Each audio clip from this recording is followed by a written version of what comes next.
Edward Miller was a man who defied expectations. At 78 years of age, he had accumulated an impressive fortune over his lifetime. But few knew about it. To those who knew him only superficially, he was just another ordinary elderly man, always wearing the same shirts worn out by time, simple fabric pants, and shoes that had long lost their shine. Edward didn't care about appearances. He believed that a person's true value lay in their actions, not in their possessions. Living in a modest house in the suburbs, Edward maintained an almost monastic routine. His days began early with a walk around the neighborhood, where he greeted old friends and acquaintances with a serene smile. He spent most of his time on simple activities, tending to the garden, reading his favorite books, and visiting his daughter Alice and his grandson Arthur. Alice had faced many challenges in life, including a complicated divorce. To Edward, money had never been a source of happiness. He used it sparingly, maintaining a lifestyle that could be considered austere by many. His best-kept secret was that many years ago, he had won a huge sum in the lottery. But instead of flaunting his wealth, Edward decided that he would live simply, investing most of his money and saving it for times of real need. And that moment came during one of the visits to the hospital where Arthur was admitted. The boy, with his 7 years, always showed a special sparkle in his eyes when talking about cars. In one of those conversations, he revealed to his grandfather his biggest dream, to ride in a Ferrari. Arthur had a passion for exotic cars, which for him represented speed, adventure, and above all, freedom. Seeing his grandson's life still so full of dreams and aspirations, Edward made a decision that would change everything. He was going to buy a Ferrari for Arthur. Nothing mattered more to him than fulfilling his grandson's wish, a simple yet grand desire for a boy like Arthur. It was a Saturday morning when Edward, determined, put on his best shirt, which, although the newest, still showed signs of time, and left the house with a clear purpose. He knew it wouldn't be easy, and the idea of entering a luxury dealership, an environment completely unfamiliar to him, made him feel a little uncomfortable. But nothing mattered more than seeing the smile on Arthur's face. On the way to the dealership, Edward reflected on how money had never been a priority for him. Even so, he was about to use it in the best way he could imagine, bringing joy to his grandson. When he arrived at the dealership, an imposing facade of glass and gleaming steel, Edward took a deep breath and walked through the entrance. Edward Miller entered the dealership with calm but firm steps. The shine of the luxurious cars displayed under impeccable lights contrasted with the simplicity of his clothes. He approached one of the vehicles, silently admiring the elegant lines of the Ferrari that gleamed before him. It was as if the car had been waiting for him, a piece of art that Edward knew could transform his grandson's dream into reality. Before he could continue his contemplation, Edward was interrupted by a sharp voice. "May I help you, sir?" said Andrew, the dealership's manager, with a forced smile that couldn't hide his critical assessment of Edward's appearance. Andrew, a man in an impeccable suit and with a shrewd gaze, was used to quickly judging the customers who walked through his shop's door. And to him, Edward seemed anything but a potential buyer. Edward, unfazed by Andrew's cold tone, responded calmly, "Yes, I'm interested in buying a Ferrari." Andrew stifled a laugh. The idea seemed absurd to him. "A Ferrari," he repeated, as if the words were hard to believe. "Are you sure, sir? These cars are, well, let's just say they're a bit more expensive than what you're used to." Edward's response was simple and direct. "I know what I want.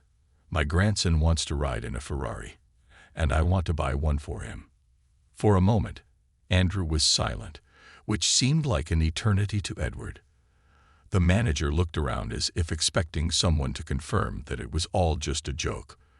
When he realized that Edward was serious, his expression changed from disbelief to disdain.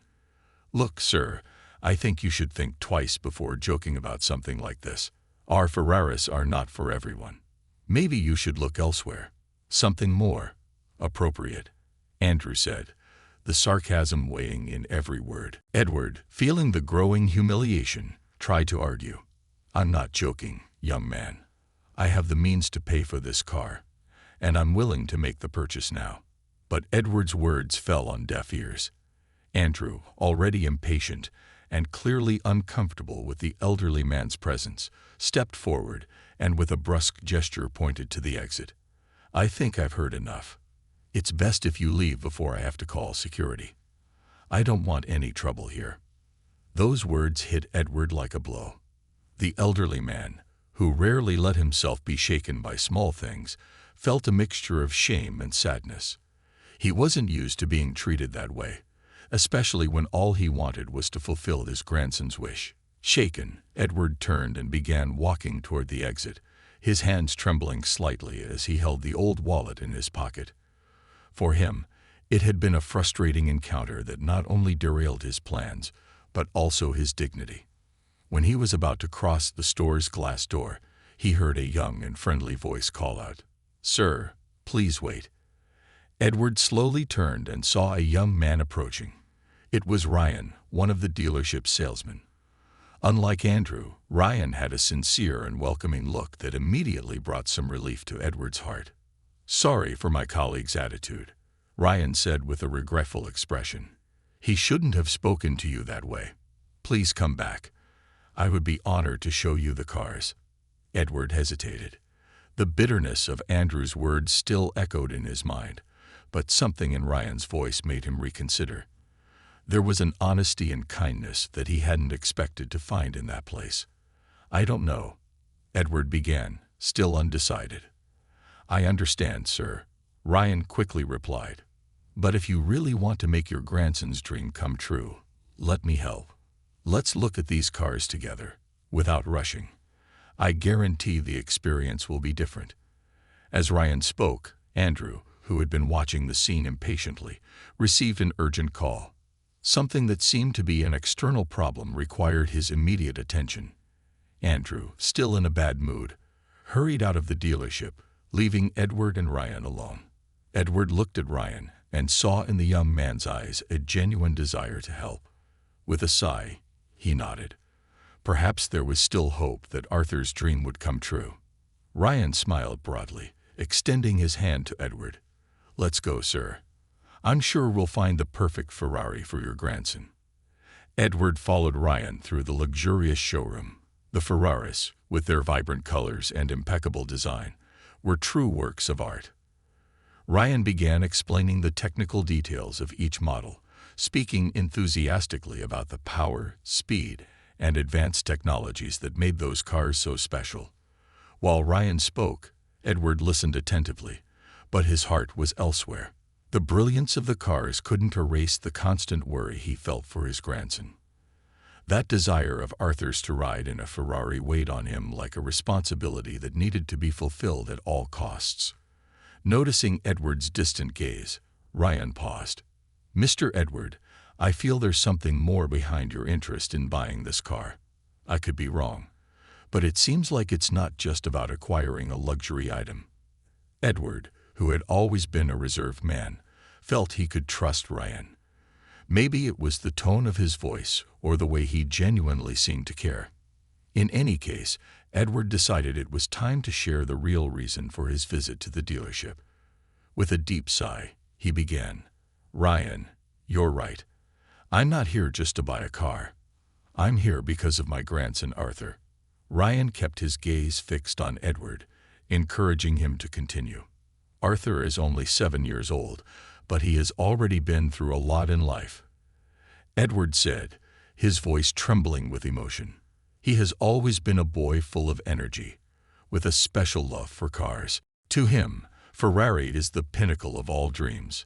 He sees these cars as something almost magical, something he has always wanted to experience." Edward paused, struggling to maintain his composure. Ryan noticed the depth of the emotions in every word the elderly man said, but there was something more that Edward hadn't yet revealed. "Recently, we found out that Arthur is sick," Edward continued, his voice now softer but laden with sadness. "He was diagnosed with multiple sclerosis, a degenerative disease that is slowly taking away the things he loves. The doctors say we don't have much time." And all I want is to fulfill his wish before it's too late. I want him to have the chance to ride in a Ferrari, even if it's just once. That's my only goal here." Upon hearing the name of the disease, Ryan felt a knot form in his throat. Multiple sclerosis was something he had heard of, but he had never imagined that a child could suffer from something so devastating. He looked at Edward and saw not just a customer, but a grandfather desperate to do something special for his grandson, to offer him a moment of happiness amid such a harsh reality. "Mr. Edward," Ryan began, but his voice momentarily failed him. He took a deep breath and continued, "I didn't know. I'm so sorry for what you and your family are going through." Edward nodded, grateful for the understanding. "I just want to do something for him, Ryan. He deserves a moment of joy, and I can give that to him." Ryan, now with renewed determination, realized that this was not just any sale. It was an opportunity to be part of something bigger, something that truly mattered. He knew he had to act. "Mr. Edward, I will do everything in my power to help you and Arthur," Ryan said firmly. "I will speak to my mother Abigail, who owns the dealership. She needs to hear your story. I'm sure she will want to help." Edward looked at Ryan with surprise and gratitude. "You would do that for us?" "Yes," Ryan replied with conviction. "This is not just a purchase. It's something that can make a real difference in Arthur's life, and we will make sure he has that chance." Ryan was deeply moved by Edward's story and Arthur's wish. It was evident that this was not just another customer wanting to buy a luxury car. It was a grandfather trying to fulfill the last dream of a grandson who was facing a painful battle against a cruel disease. Ryan knew he needed to act quickly and in the right way. With determination, he stepped away from Edward for a moment, picking up the phone to call his mother Abigail, the dealership owner. Ryan knew that for something like this, it was essential that Abigail be involved.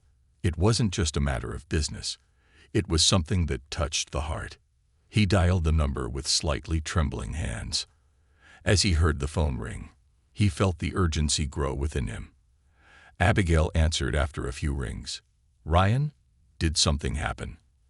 Abigail asked, concerned because it wasn't common for her son to call during business hours unless it was really important. "Mom, I need you to come to the dealership now."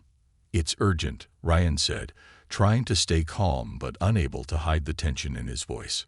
"Ryan, what's going on? Is everything okay there?" Abigail questioned, now more alarmed. "It's nothing with the store, Mom. It's a different situation. There's a man here, Edward Miller, and he wants to buy a Ferrari. But his story, it's something you need to hear in person. Please come as soon as you can.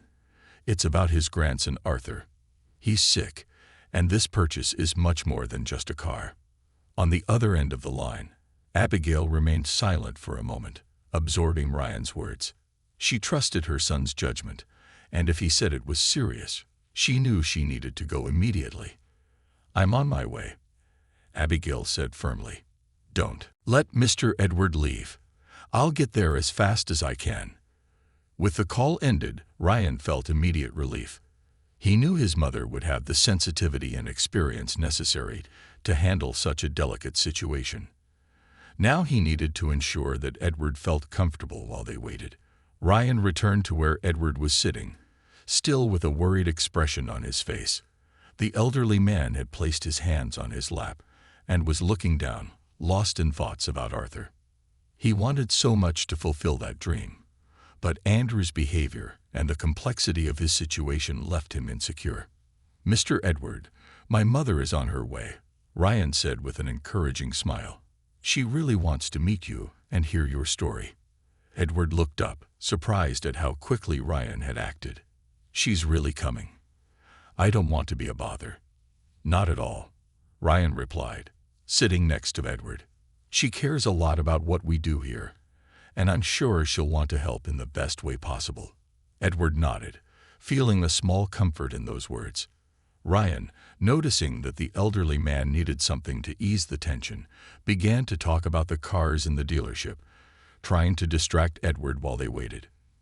"Mr. Edward, did you know that this Ferrari here is one of the fastest we have? It goes from 0 to 60 miles per hour in less than 3 seconds," Ryan said, pointing to one of the nearby models. "I imagine Arthur would love that." Edward smiled slightly. He would be fascinated for sure. Arthur has always been passionate about cars. Since he was little, he collected miniatures and knew the names of all the models by heart. Ryan continued chatting with Edward, asking questions about Arthur, trying to get to know the boy better, who, even without having met him, had already touched his heart. Every time Edward spoke of his grandson, his eyes shone with a mix of pride and sadness. It was evident how much he loved the boy and how much he cared about offering him something special. Time seemed to pass faster as the two conversed. Ryan made sure to keep Edward entertained, showing more Ferrari models, talking about the brand's history, and even sharing some funny stories from customers he had served. Edward, in turn, began to feel more at ease, sensing that there was someone there who genuinely cared about him and Arthur. Finally, after about 30 minutes, the dealership doors opened again, and Abigail walked in. She was a woman of strong presence, with an air of authority that matched her elegant posture. Her eyes swept the room until they found Ryan and Edward, who were sitting and chatting. Ryan immediately stood up, going to meet his mother. "Mom, this is Mr. Edward Miller," he said, gesturing towards the elderly man. Abigail approached, extending her hand to Edward with a welcoming smile. "Mr. Edward, it's a pleasure to meet you. Ryan told me about your visit, and I'm here to help with whatever you need." Edward slowly stood up, shaking Abigail's hand with a look of gratitude. "Thank you so much for coming. I didn't know who else to turn to, but your son was very kind to me. Ryan has always had a big heart," Abigail said, casting a fond glance at her son. "Now, please tell me more about Arthur and what we can do to help him." Edward sighed deeply before starting to recount once again Arthur's wish, his passion for cars, and the harsh reality they were facing with the disease. Abigail listened attentively, her eyes reflecting the seriousness of the situation. Abigail listened carefully as Edward repeated Arthur's story, each word laden with emotion and deep love for his grandson. Ryan stood by, watching his mother's expression soften as the narrative progressed. Edward spoke about how Arthur, even at such a young age, had an almost magical fascination with cars, especially Ferraris, which he saw as the pinnacle of automotive perfection. He described the sparkle in the boy's eyes whenever he saw a Ferrari, the way he talked about the cars as if they were living creatures, full of power and beauty. "All he wants," Edward said with a choked voice, "is to have the chance to ride in a Ferrari, even if it's just once. And I would do anything to make that wish come true." Abigail felt a tear roll down her face, quickly wiped away with the tip of her fingers. She was moved by the simplicity and depth of Edward's wish, a desire that transcended any commercial transaction. The situation was not about selling a luxury car, but about providing a moment of joy to a child facing a tough battle. "Mr. Edward," Abigail began, her voice soft but firm, "your story has touched my heart. I can't imagine the pain your family is going through, but I can understand how much this moment would mean to Arthur. That's why I've made a decision." Edward looked at her apprehensively, while Ryan also awaited anxiously to hear what his mother would say. "I want to offer you the Ferrari at no cost," Abigail said with a sincere smile. "Consider this a gift from us to Arthur. He deserves to live this experience, and we want to be part of that special moment." Edward blinked in surprise, a bit confused. For a moment, he didn't know how to react. It was more than he had ever expected, a gesture of such great kindness that it left him speechless. Ryan, beside him, smiled broadly, proud of his mother's decision. "Ms. Abigail, I don't know what to say," Edward stammered, trying to process the generous offer. "There's no need to say anything, Mr. Edward," Abigail replied gently. "This is our way of contributing to making Arthur's dream come true. I couldn't charge for something like this, knowing what it means to you and to him." Edward remained silent for a few moments, his eyes welling up, but soon a determined expression took over his face. He knew that Abigail was being incredibly generous, but he also knew that he had the means to pay for the car and wanted to do so. Not out of pride, but because he always believed that people should be fair, even in moments like that. "Ms. Abigail," he began, his voice now firmer, "I deeply appreciate your generosity. This truly means the world to me and to Arthur. But I need to be honest with you. I'm not a poor man. In fact, I'm a millionaire. Many years ago, I won a fortune in the lottery, but I chose to live simply because I've always believed that money doesn't define who we are." Abigail and Ryan exchanged surprised glances. The revelation caught them both off guard. The simple man dressed modestly, who seemed to have little, in fact, possessed a hidden fortune. But what was most impressive wasn't the money itself, but the fact that Edward had never let wealth change his essence.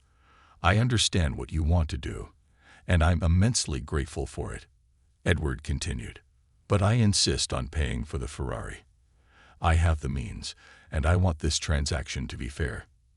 If you allow it, I'd like to pay the fair price for the car. This doesn't change the value of your gesture, but it's important to me." Abigail was momentarily at a loss for words. Edward's honesty and integrity were inspiring. He wasn't just buying a car, he was keeping his dignity and values intact, even in such an emotional situation. "If that's what you wish, Mr. Edward, then we'll accept," Abigail finally said with an understanding smile. "But know that your gesture is equally valuable to us. This won't be just another car sold. It will be a reminder of what truly matters in life." Ryan, still processing everything that had happened in the last few minutes, approached Edward and placed a hand on his shoulder. "Mr. Edward, you are an admirable man. Arthur is very lucky to have a grandfather like you." Edward just nodded, feeling a wave of emotion sweep over him. He knew he had made the right choice by coming to that dealership, and even more, by insisting on doing things the right way. The sale of the Ferrari was no longer just a purchase, but a symbol of everything he believed in and the love he felt for his grandson. As they finalized the details, Abigail and Ryan made sure everything was perfect. They knew that moment would be unforgettable, not only for Edward and Arthur, but also for themselves. It was a reminder that sometimes business transcends the material and touches the true meaning of humanity. With all the details of the Ferrari sale nearly completed, Abigail and Ryan were focused on the necessary paperwork. Edward watched them in silence, still surprised by the generosity and understanding he had found there. He knew he was about to fulfill a great dream for his grandson, and that gave him a sense of peace and satisfaction. "I'll fetch some documents we need to finalize the sale," Abigail said, getting up and leaving the room to get the papers from her office. "I'll be right back." While Abigail was gone, the dealership door opened again. Andrew, the manager, entered with quick steps, his face carrying an expression of frustration. He had left to deal with an urgent personal matter and was now back, still irritated by the inconvenience he had faced. As he crossed the showroom, Andrew saw Edward out of the corner of his eye, sitting next to Ryan, but he didn't notice Abigail's presence. He frowned upon seeing the elderly man still there, and a wave of irritation washed over him. How was that shabby man still in the store? Without thinking twice, Andrew approached Edward, completely ignoring Ryan, and let out a sarcastic laugh. "You're still here, old man." Andrew shot with a voice full of disdain. "I thought I'd made it clear that this isn't the place for someone like you. What do you think you're doing? Trying to buy a Ferrari? Don't be ridiculous." Edward, who was sitting calmly, was taken by surprise by Andrew's sudden aggression. He opened his mouth to respond, but before he could say anything, Ryan tried to intervene. However, before he could act, Abigail returned to the room with the documents in hand, overhearing Andrew's last words. Abigail stopped for a moment, her expression changing to a mix of disbelief and anger. She immediately understood what was happening and prepared to act. Andrew, still unaware that Abigail had returned, continued to mock Edward, raising his voice. "This place isn't for people like you." Andrew continued with an arrogance that only seemed to grow. "You should go look for something more in your league." "Andrew." Abigail's voice cut through the air like a sharp blade. Andrew froze upon hearing his name, instantly recognizing his boss's voice. He slowly turned, realizing with horror that Abigail had been there the whole time. "Miss Abigail, Andrew began, desperately trying to find an excuse, but the words failed him when he saw the icy look on her face. "I heard everything," Abigail said, cutting off any attempt at an explanation. "And I am completely disgusted by your behavior. How dare you speak to a customer like that? How dare you mock someone, especially after everything he shared with us?" Andrew turned pale. He tried to stammer out an explanation, but Abigail wasn't interested in hearing excuses. "This kind of attitude is unacceptable," she continued, each word leaden with controlled fury. "I have always valued treating our customers with respect and dignity, regardless of how they dress or appear. You, Andrew, have miserably failed to demonstrate those values." Ryan watched the scene in silence, knowing his mother was about to make a drastic decision. He felt a mix of satisfaction in seeing Andrew held accountable and slight discomfort at the intensity of the situation. Abigail took a step towards Andrew, not breaking eye contact. "Several customers have already complained about you to me, and I've tried to give you chances to improve. But this is the last straw. You're fired, Andrew. Now get out of my store." Andrew was dumbfounded, trying to process what he had just heard. The humiliation and shock were clear on his face, but he knew there was nothing he could say to change Abigail's decision. With his face burning with shame, he turned and left the dealership without even looking back. Silence fell over the room after Andrew's departure. Abigail took a deep breath, trying to compose herself. She then turned to Edward, her expression softening once again. "Mr. Edward, I apologize for Andrew's behavior. He acted completely inappropriately, and I hope you know that this doesn't reflect the values that my family and I uphold." Edward, who had remained silent throughout the confrontation, finally spoke. "I appreciate it, Ms. Abigail. You did what you thought was right, and I respect that. But if you'll allow me, I'd like to make a request." Abigail looked at him curiously. "Of course, Mr. Edward. What do you wish?" "I believe in second chances," Edward said in a gentle tone. "Your son Ryan gave me a second chance today by calling me back into the store and listening to my story. I'd like you to consider giving Andrew the same opportunity. Maybe he needs to learn to be kind, but I believe he can change." Ryan looked at Edward with admiration, while Abigail reflected on the request. She knew that Edward was being generous, even after being so mistreated, and this attitude made him even more deserving of respect. "If that's what you wish, I can reconsider," Abigail said after a moment of silence. "But Andrew will have to prove that he is capable of changing." Edward nodded, satisfied with the response. Sometimes all we need is someone to show us the right way. With the tension finally dissipated, Abigail and Ryan returned to the table to complete the sale.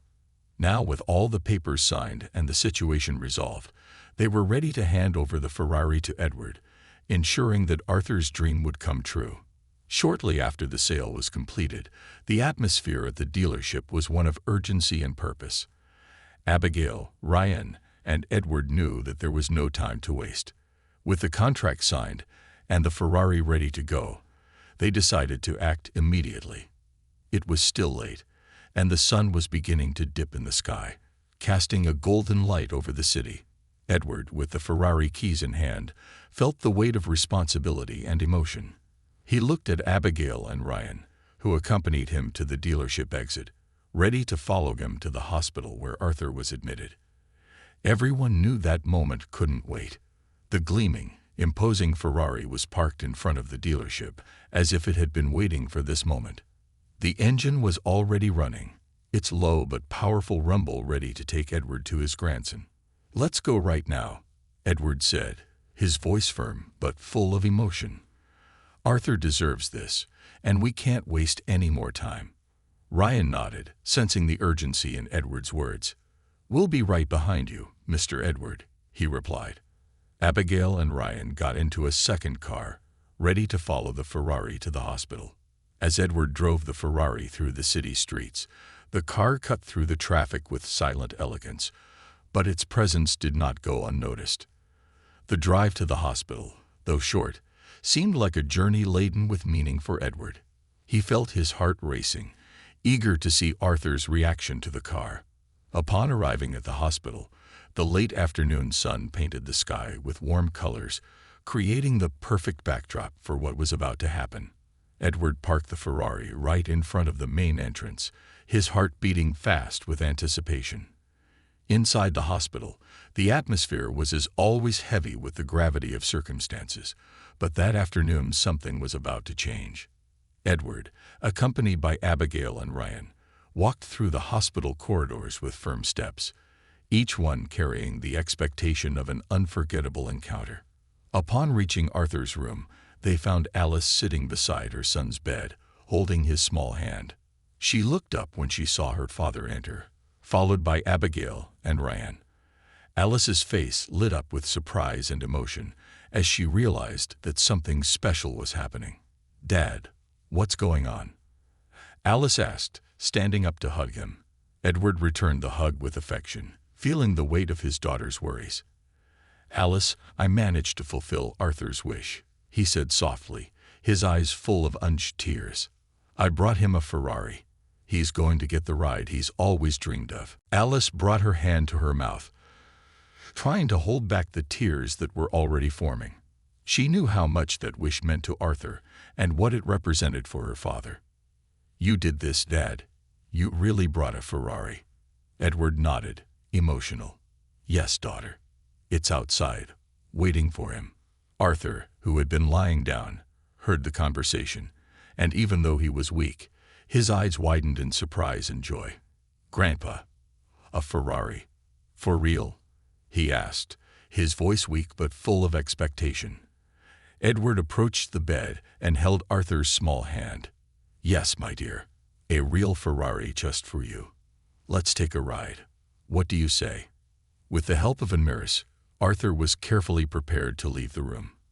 Alice and Edward helped the boy sit in a wheelchair while Abigail and Ryan waited outside, ready to see the boy's reaction. When Arthur was taken outside the hospital and saw the red Ferrari parked in front, his expression transformed.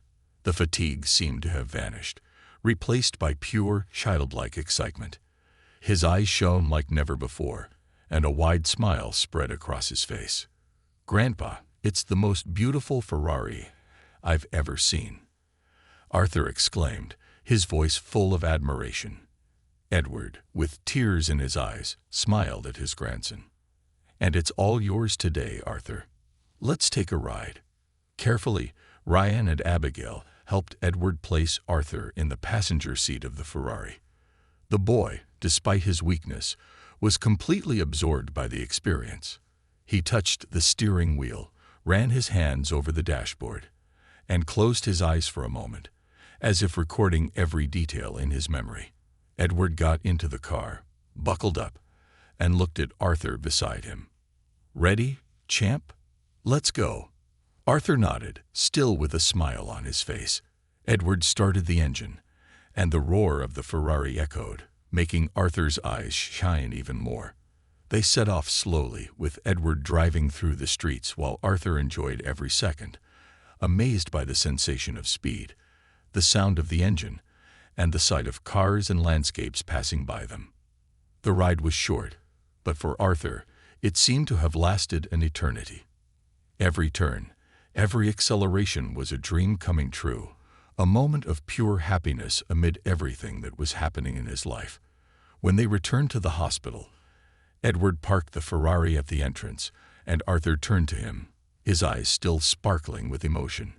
"Thank you, Grandpa. This was the best day of my life," he said, his voice now soft, but full of gratitude. Edward held Arthur's hand and smiled, tears silently streaming down his face. "I would do anything for you, Arthur.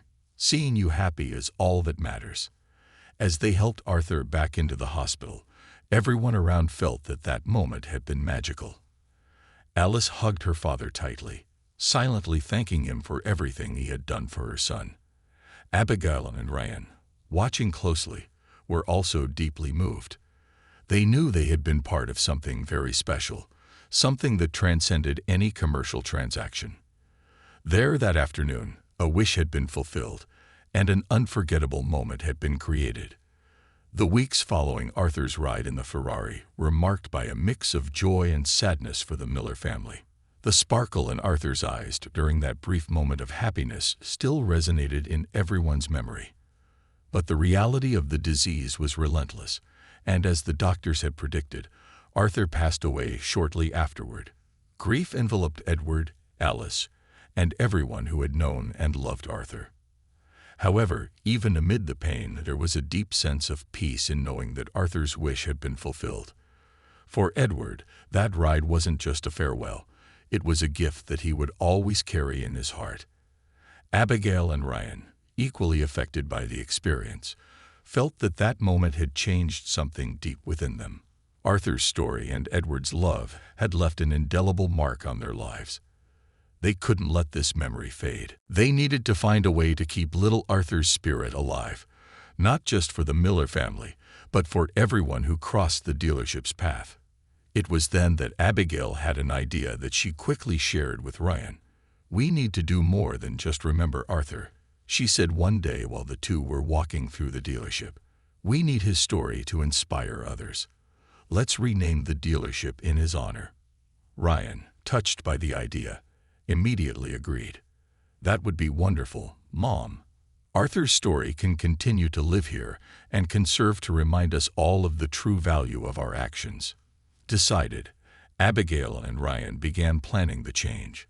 They wanted the dealership's new identity to reflect the values that Arthur had inspired in them: compassion, generosity, and the fulfillment of dreams. Meanwhile, Andrew, who had been fired after the confrontation with Abigail, underwent a notable personal transformation. The shock of nearly losing everything, and Edward's generosity in asking for a second chance for him, made him deeply rethink his behavior. He started attending a personal development course, seeking ways to improve his posture and be more empathetic towards others. Andrew sought out Abigail some time later, not to ask for his job back, but to thank her. "Ms. Abigail," he said, his voice full of humility, "I know I made many mistakes and deserve to be fired. But Mr. Edwards' kindness touched me deeply. I just wanted to thank you for giving me a second chance to become a better person." Abigail, seeing the sincerity in Andrew's eyes, felt that he had indeed changed. "Andrew, I'm glad you took this opportunity. It's rare to find people who recognize their mistakes and strive to change. Keep it up, and maybe one day we can work together again." As the days passed, the dealership's renovation was finally complete. On the day of the grand reveal, Abigail invited Edward, Alice, and several friends and customers to the ceremony. Everyone knew that this wasn't just a commercial event, but a celebration of life and Arthur's legacy. Edward arrived early, accompanied by Alice. Both were visibly moved to see the dealership's new facade, now proudly displaying the name Arthur Miller Dealership. Below the name, in smaller letters, were the words, "Where dreams come true." During the ceremony, Abigail gave a brief speech. "Today, we are here not just to inaugurate a new name, but to celebrate the life of a boy who showed us the true meaning of generosity and love. Arthur's memory will continue to live here, inspiring us all to be better and to make the dreams of those around us come true." Deeply moved, Edward stepped up to the stage to say a few words. Arthur was always a lively boy, and his biggest dream was to ride in a Ferrari. Seeing that dream come true was the greatest joy of my life. But what happened afterward, with everyone's support here, showed me that his spirit lives on. This dealership now bears his name, and with that, his memory will be a source of inspiration for everyone who walks through these doors. The plaque was finally unveiled, and everyone present applauded in unison. The words, "Where dreams come true," shone in the sun, reflecting the essence of what that place had become. Andrew, who was in the crowd, smiled as he saw the new plaque. He knew that somehow that experience had changed his life forever. He approached Edward after the ceremony, thanking him once again for the chance he had been given, and promised to continue working on himself. From that day on, the Arthur Miller dealership became more than just a place of business. It became a symbol of hope, of the fulfillment of dreams, and of second chances. Everyone who walked in knew they were in a special place where the memory of a boy who loved exotic cars continued to inspire kindness, compassion, and the belief that no matter how difficult things get, there is always room to make dreams come true. And so, the memory of Arthur Miller remained alive, not just in the hearts of his family, but in everyone who heard his story.